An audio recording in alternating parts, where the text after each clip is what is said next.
We got into a heated argument, with him shouting drunkenly at me, accusing me of working on the street, giving him a bad name, and being the talk of the town. My heart no longer spoke for me, but my mind had come to the conclusion that this life was not going to get any better, not with his addiction.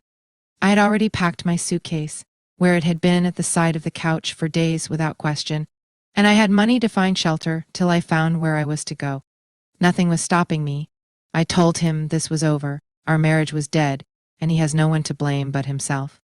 I had stood by him, cared for him, paid the rent, waiting for the time when he would be well enough to work, so we could start a family. This was all I got for my sacrifice. He stared at me with contempt, drank the remaining whiskey from the bottle, and then disappeared into the bedroom, slamming the door behind him. I didn't see the point in changing into my night things, but slept as I was, so that I could wake and leave without him coming out to start a fresh argument.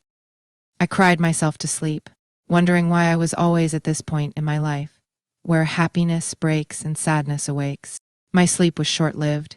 When he stumbled into the room and woke me, his body fell on top of mine, his hands around my neck. "You never get to leave me, you bitch. You forget where you came from and that I was the one that took you in. I've lost everything because of you, and you think you can just get up and leave. I'll bloody kill you."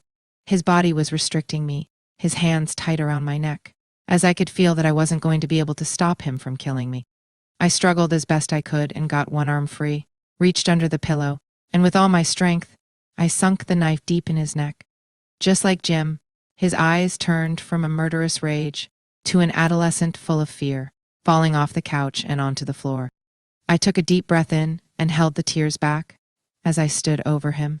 He was pleading with me to help him, his expression going from fear to sorrow, as tears rolled from his eyes. I refused to let this change the fact that he was adamant in killing me, that his pleas would warm my heart and make all this right.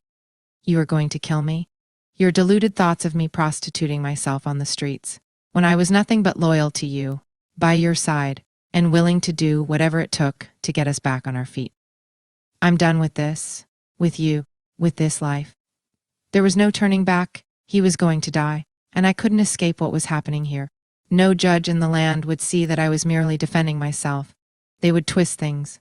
They would make me out as some gold digger that had taken all I could.